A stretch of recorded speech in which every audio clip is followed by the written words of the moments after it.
Hey, we're back. We're looking at What on Earth Am I Here For? Day number 20. Restoring Broken Fellowship, okay?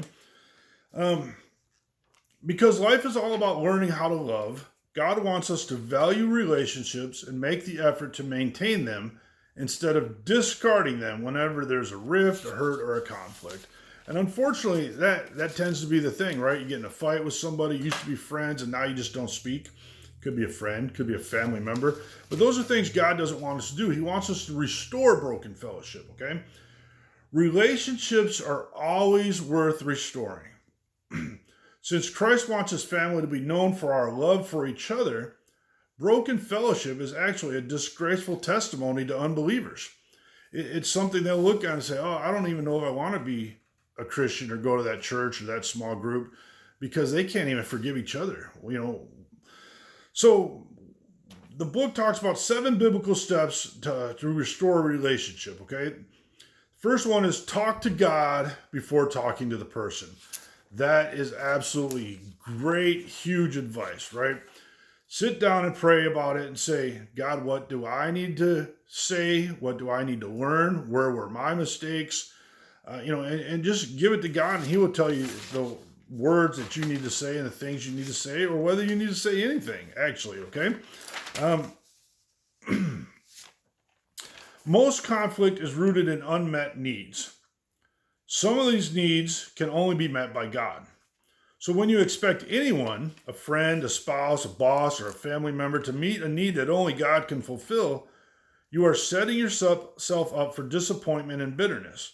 No one can meet all of your needs except for God. And so that's why you got to go to God and see where that lies. Okay? The next step is always take the initiative. Okay? God expects you to take the first move. Don't sit back and wait and say, well, if they were come talk to me, then maybe I'll forgive them. No, go to them. God expects you to make the first move. Because restoring broken fellowship is so important.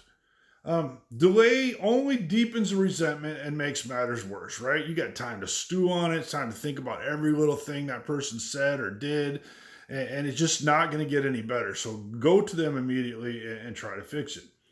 Acting quickly also reduces the spiritual damage to you as well. The next step is to sympathize with their feelings.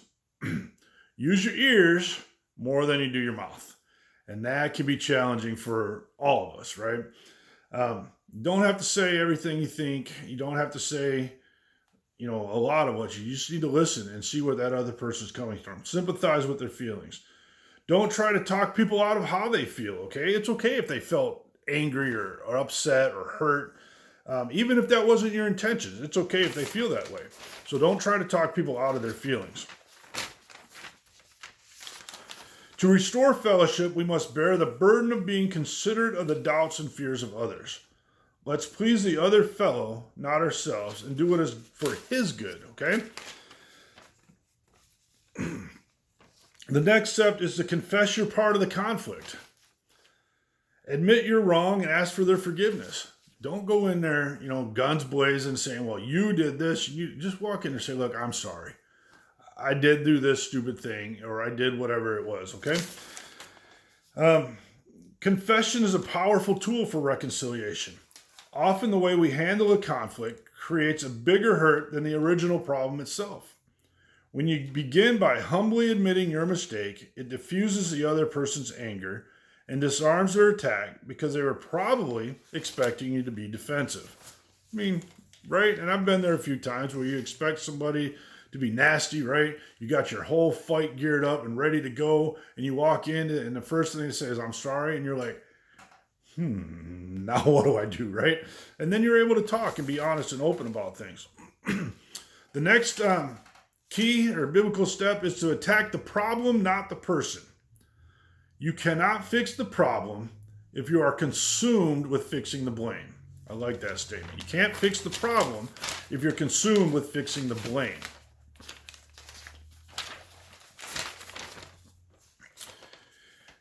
Paul sums it up this way. In the Bible, he says, do not use harmful words, but only helpful words, the kind that build up and provide what is needed, so that what you say will do good to those who hear you. Okay?